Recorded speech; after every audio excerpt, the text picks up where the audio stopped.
मेरे दांतों को सामने से देखकर ये बता सकते हैं कि मेरे दांतों की कंडीशन क्या है। कोई भी ब्रांडेड से ब्रांडेड आप टूथपेस्ट ले लीजिए या फिर नीम का दातुन, इन दोनों में से अगर बेस्ट कहना हो तो किसको कह सकते हैं? अगर आप यंग जनरेशन को नीम का दातुन करने के लिए बोल देंगे तो नीम का दातुन वो नहीं करेंगे। कोई ऐसा मंत्र बता दीजिए जिससे कि मेरे दांत जीवन भर पत्थर की तरह मजबूत रहें। खाना हम 2 से 3 बार खाते हैं तो ब्रश क्यों नहीं कर सकते? कई टूथपेस्ट तो ऐसे हैं जिनमें ऐसे सब्सटेंसेस मौजूद हैं जो आपको मुंह का कैंसर भी गिफ्ट में दे सकते हैं। नमस्कार दोस्तों, मैं आपका अपना हिमांशु ठाकुर और आप देख रहे हैं आपका अपना चैनल यूटी न्यूज नेटवर्क। दोस्तों, कार में सरकार का आज एक नया एपिसोड है और कार में सरकार के आज के इस नए एपिसोड में हमारे खास मेहमान हैं काशीपुर के प्रख्यात दंत रोग विशेषज्ञ डॉक्टर अंकित जिंदल। आज डॉक्टर अंकित जिंदल हमारे साथ बैठे हैं, कार में सवार हैं, हमारे साथ चल रहे हैं और आज मैं डॉक्टर अंकित जिंदल से हमारे और आपके जीवन में दांतों से संबंधित जितनी भी परेशानियां, जितनी भी समस्याएं, जितनी भी बीमारियां और जितनी भी दिक्कतें हम लोग फेस करते हैं आम दिनों में, उन सभी परेशानियों पर विस्तृत चर्चा करने वाला हूं। तो आइए सबसे पहले डॉक्टर अंकित जिंदल का स्वागत किया जाए और बातचीत का सिलसिला शुरू किया जाए। डॉक्टर साहब, सबसे पहले बहुत बहुत स्वागत है। नमस्कार। कैसे हैं आप? मैं बहुत बढ़िया। अच्छा, सबसे पहले तो ये बताइए कि इस प्रकार से, इस अंदाज में गाड़ी में सवार होकर और सड़क पे चलते हुए कोई इंटरव्यू दिया है? मेरा ये पहला इंटरव्यू है और आपका ये कार में सरकार वाला आइडिया मेरे को बहुत ही यूनिक लगा और आपके दर्शकों को और श्रोताओं को मैं नमस्कार बोलना चाहूँगा।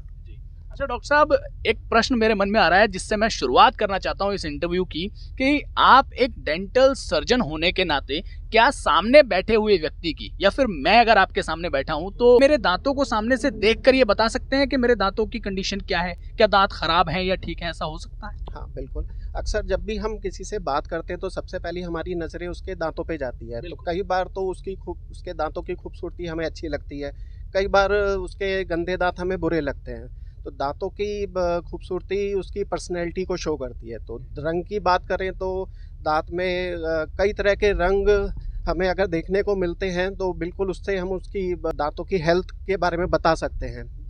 दांतों में रंग जैसे ब्राउन स्टेन्स हो जाते हैं, पिंक स्टेन्स हो जाते हैं, येलो स्टेन्स हो जाते हैं या ब्लैक स्टेन्स हो जाते हैं। ब्लैक स्टेन्स अक्सर तब होते हैं, कई लोग पान तंबाकू वगैरह खाते हैं, उनके दांतों में ब्लैक स्टेन्स हो जाते हैं। या फिर अगर आपने सुना हो टेट्रासाइक्लिन, बहुत पहले एक ड्रग चलती थी, डॉक्टर बहुत फिजिशियन प्रिस्क्राइब करते थे।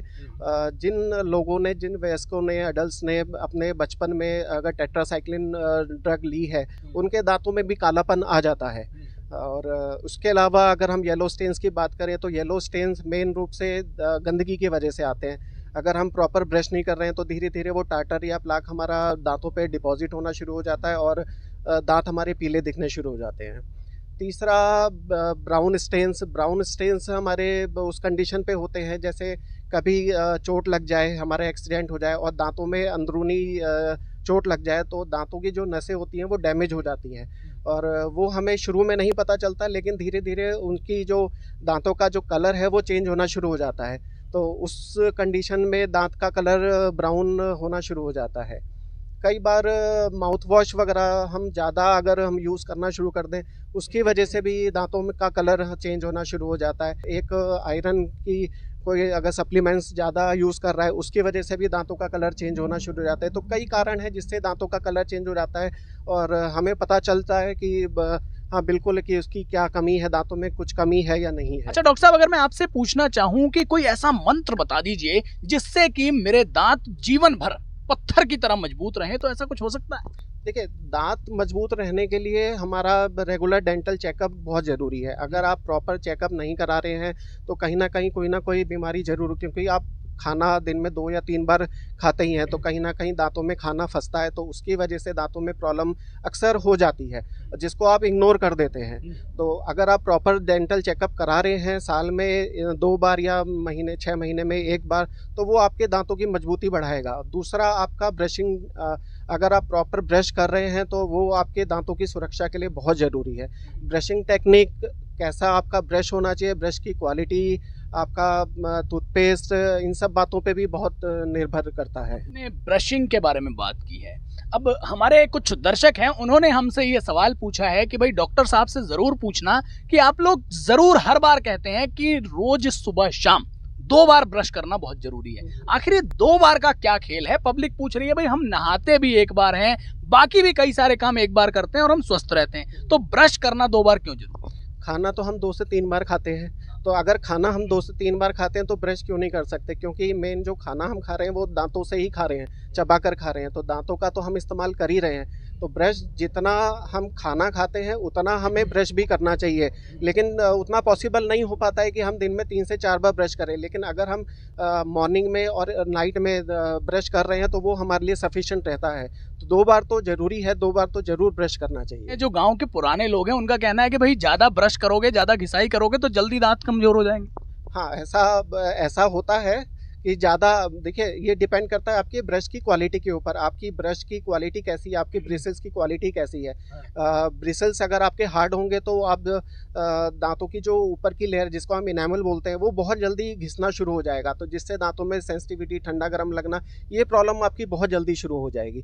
तो आपका जो ब्रिसल्स है दांतों की, ब्रश का आपका ब्रिसल्स है उसकी क्वालिटी पे डिपेंड करता है कि बहुत देर तक नहीं करें, 2 मिनट से ज़्यादा ब्रश नहीं करना चाहिए।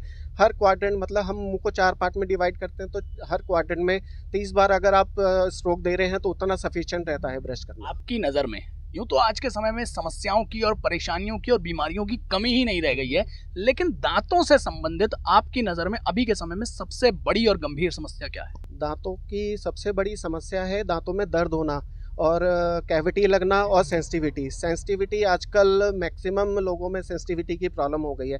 सेंसिटिविटी का मेन कारण है आपके दांतों की जो ऊपरी परत जिसको हम इनेमल बोलते हैं उसका घिस जाना।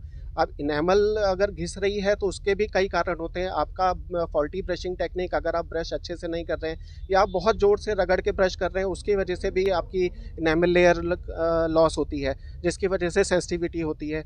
या आपकी गैस्ट्रिक प्रॉब्लम, अगर आपको एसिडिटी प्रॉब्लम रहती है उसकी वजह से भी पेट का एसिड बार बार मुंह में आता है, तो और उसकी वजह से भी इनेमल लॉस होता है, तो सेंसिटिविटी उसकी वजह से भी होती है। मेन कारण आपका जो दांतों की परेशानी का है वो आपकी सेंसिटिविटी और कैविटी। आए दिन बड़े बड़े विद्वानों के स्टेटमेंट सुनता हूँ, वो लोग तो ये तक कह देते हैं कि जो आज के समय में ये तमाम एक से बढ़कर एक एडवर्टाइजमेंट में टूथपेस्ट दिखाए और बताए जाते हैं, इनमें से कई टूथपेस्ट तो ऐसे हैं जिनमें ऐसे सब्सटेंसेस मौजूद हैं जो आपको मुंह का कैंसर भी गिफ्ट में दे सकते हैं। ऐसा हो सकता है? टूथपेस्ट में कई सब्सटेंस होते हैं, लेकिन ट्राइक्लोसान एक ऐसा सब्सटेंस है जिसकी कंसंट्रेशन अगर टूथपेस्ट में ज़्यादा है तो बिल्कुल वो आपके मुंह में कैंसर तो नहीं, लेकिन हाँ इंटेस्टाइन कैंसर को बिल्कुल वो इफ़ेक्ट करता है। कि ट्राइक्लोसन की मात्रा 0.3% नॉर्मली होनी चाहिए, लेकिन अगर उससे ज़्यादा किसी टूथपेस्ट में है तो बिल्कुल वो आपके इंटेस्टाइन को इफ़ेक्ट करेगी। अगर 50 साल की उम्र के बाद, 60 साल की उम्र के बाद या फिर बुढ़ापा आने के बाद दांतों की परेशानियां सताने लगे तो एक बार के लिए लगता है कि चलो ठीक है अब तो लाजमी है, लेकिन आज के टाइम में मैं देख रहा हूँ 18 से 25 साल के बीच के लड़के, 18 से 25 साल के बीच की लड़कियां, कई ऐसी देखी हैं मैंने, उनके दांत बिल्कुल पूर्ण रूप से रद्दी हो चुके हैं, खराब हो चुके हैं। अब उनको ऐसी परेशानियां क्यों सता रही, इसका मुख्य कारण क्या हो सकता है? देखिए 18 और 20 साल के लड़के नहीं, आजकल जो छोटे बच्चे हैं, जो 6 साल या 7 साल की उम्र के बच्चे हैं, उनके अपने परमानेंट टीथ जो पक्के दांत हैं वो भी बहुत जल्दी ख़त्म होते चले जा रहे हैं। उनका मेन कारण है डाइट। आप रिफाइंड शुगर अपनी डाइट में अगर ज़्यादा ले रहे हैं तो वो कहीं ना कहीं दांतों पे चिपकी रहती है, उसकी वजह से दांतों में फ़र्क पड़ता है। ठीक है। और दूसरा आपका ब्रशिंग टेक्निक, अगर आप प्रॉपर ब्रश नहीं कर रहे हैं तो उसकी वजह से भी कहीं ना कहीं फूड पार्टिकल्स दांतों में चिपके रह जाते हैं और वो धीरे धीरे दांतों को नुकसान करता है। पहले के टाइम पे अगर आपने कभी ध्यान दिया हो तो पुराने ज़माने में लोग फाइबरस फूड ज़्यादा खाते थे। सब्जियां वगैरह हो गई या फिर फल वगैरह हो गए, वो डायरेक्टली खाते थे। आपने अपने टाइम पे शायद गन्ना खाया होगा, लेकिन यंग जनरेशन में अगर किसी को आप गन्ना खाने के लिए बोले तो नहीं खाया जा सकता, उन लोगों से नहीं कटेगा। आजकल सब कुछ कटा कटाया मार्केट में आ रहा है। तो मेन कारण आपका डाइट या आपकी फूड हैबिट हो गई है कि जिसकी वजह से कैविटीज लगने के चांसेस ज़्यादा बढ़ते चले आ रहे हैं। क्या वाकई ऐसा कोई टूथपेस्ट होता है जो आपके दांत से जुड़ी समस्या या दांत से जुड़े किसी भी दर्द या किसी भी परेशानी को जड़ से उखाड़ फेंकने का दम रखता हो? ऐसा कोई टूथपेस्ट है? नहीं, ऐसा कोई टूथपेस्ट नहीं है जिसके केवल टूथपेस्ट के बेसिस पे आप ये कह दें कि दांत की बीमारी बिल्कुल ठीक हो जाएगी। ऐसा कोई टूथपेस्ट नहीं है। जैसे मैंने पहले बताया कि टूथपेस्ट कई तरह के होते हैं, जिसमें मेडिकेटेड टूथपेस्ट, जिसमें सेंसिटिविटी वाले पेस्ट अलग होते हैं, गम्स केयर के अलग होते हैं, वाइटनिंग वाले पेस्ट अलग होते हैं। तो जिसका जो काम है वो पेस्ट पे वो लोग वो अपना पेस्ट इस्तेमाल करते हैं, लेकिन हर पेस्ट हर किसी के लिए नहीं होता है। कोई भी ब्रांडेड से ब्रांडेड आप टूथपेस्ट ले लीजिए या फिर नीम का दातुन, इन दोनों में से अगर बेस्ट कहना हो तो किसको कह सकते हैं? देखिए, दोनों के अलग अलग काम है। नीम का दातुन, अगर आप यंग जनरेशन को नीम का दातुन करने के लिए बोल देंगे तो नीम का दातुन वो नहीं करेंगे, क्योंकि वो टेक्निक सेंसिटिव प्रोसेस है।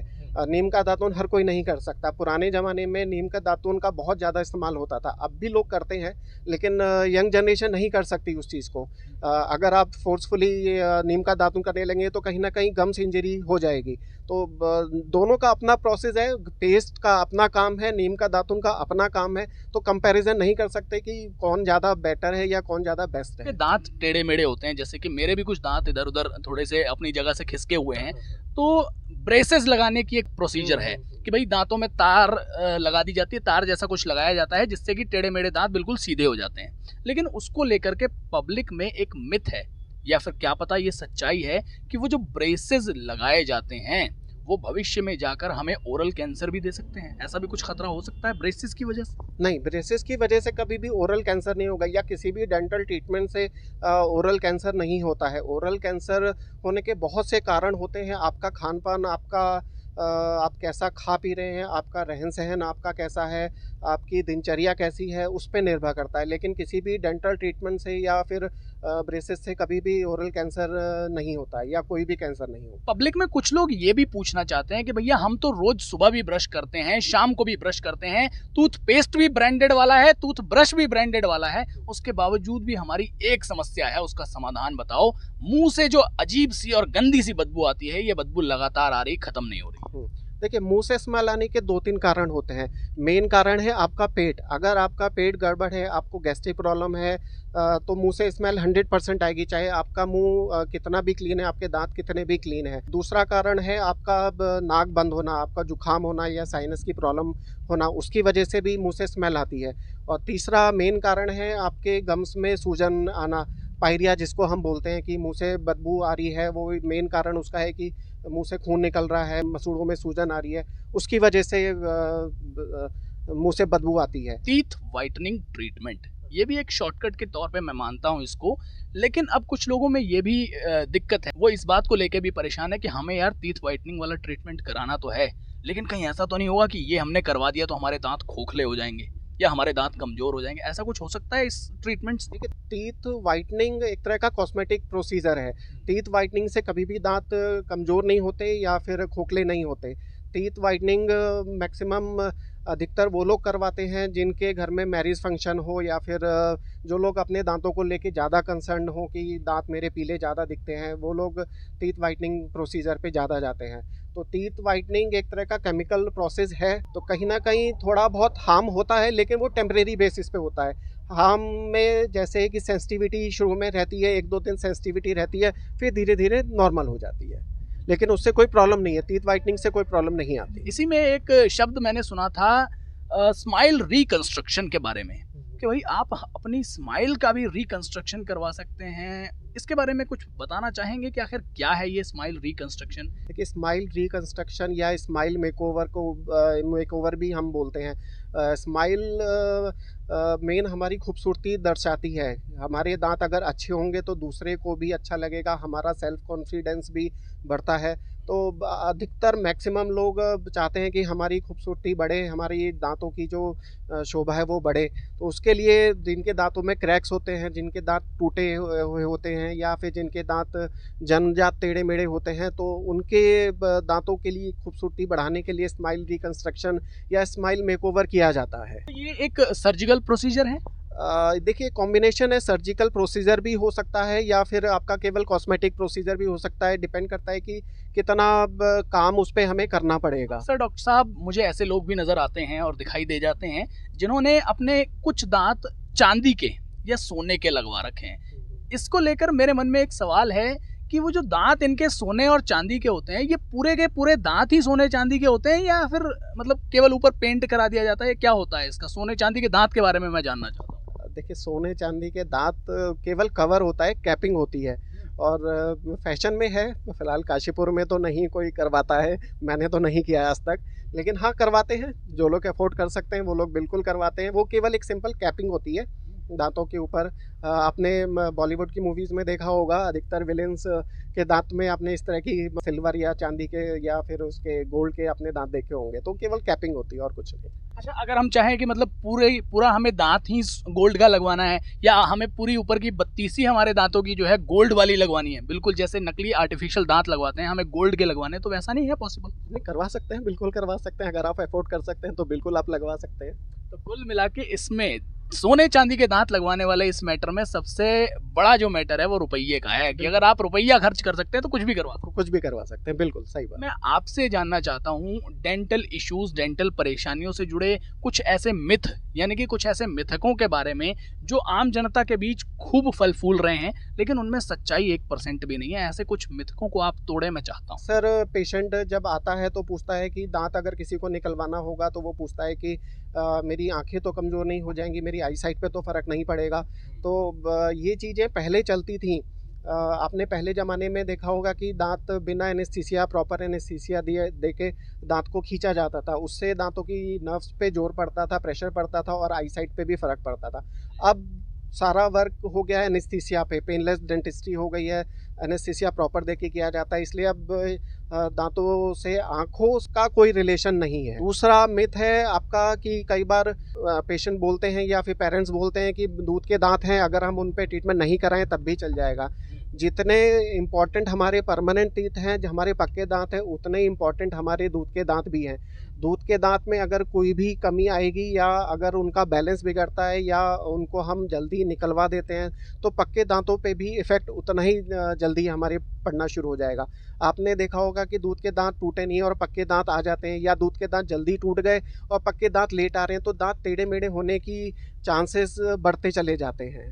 तो ये भी एक मिथ है कि दूध के दांत इम्पोर्टेंट नहीं है। दूध के दांत भी इक्वली इम्पोर्टेंट है जितने हमारे पक्के दांत हैं। तो साथियों, आपने सुना डॉक्टर अंकित जिंदल जी को, जिन्होंने आज डेंटल इश्यूज पर खुलकर अपनी बात रखी है, खुलकर आपको खूब सारे सुझाव भी दिए हैं, खुलकर अपना वक्तव्य रखा है और बहुत सारी समस्याओं के शायद समाधान भी बता दिए हैं। अब ऐसे में डॉक्टर अंकित जिंदल के वक्तव्यों से, इनकी बातों से आप लोग कितने सहमत हैं? यह इंटरव्यू आप लोगों को कैसा लगा? कमेंट सेक्शन में लिखकर जरूर बता सकते हैं। धन्यवाद।